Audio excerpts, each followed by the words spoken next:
бүгүн юстиция министри өзүнүн фейсбуктагы баракчасына билдирүү жасады. Ошондо Кытайдан 20 жылдан бери $1 карыз алган жокпуз деп да. Ошол эле учурда Кытай Кыргызстан темир жол салынып атат. Ал акчалар ошол кеткен каражаттар карыз болуп эсептелбейби?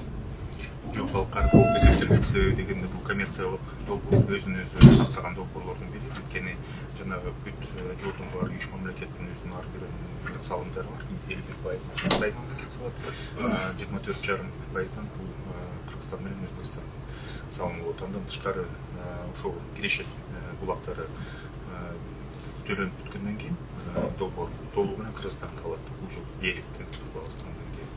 Андан тышкары 2020-жылдан бери биз Кытайдан бир да тыйын карыз алган эмеспиз. Тескерисинче биздин тышкы карызыбыз ушу 20-жылга чейин 1 миллиард 800 боло турган болсо, анын 500-ун практически биз төлөп, азыркы күндө Кытайдын карызы 1 миллиард 300. Андан тышкары бизде ошол 2017-жылга чейин тышкы карыздын көлөмү Кытайга биздин экономикага салыштырмалуу 47,5% болчу. Азыркы күндө 27%.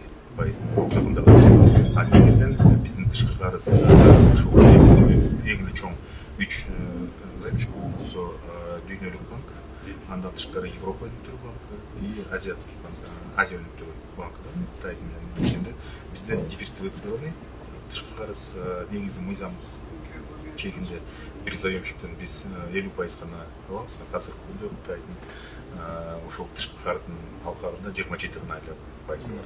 Демек, бир мамлекетке көз карандуулук жок экен. Жок, андай бизде коркунуч да жок. Вообще жок, андай коркунуч жок. Андан тышкары биздин тышкы карызыбыз өзүнүн графики менен төлөнүп жатат. Жанагы айтып кеткендей, 20-жылдан бери ушу 500 миллион тышкы Кытайдын карызын төлөп бүттүк. Андан тышкары 1 миллиард 300 бар. Анын графикси өз убагында, өз ирети менен төлөнүп келет.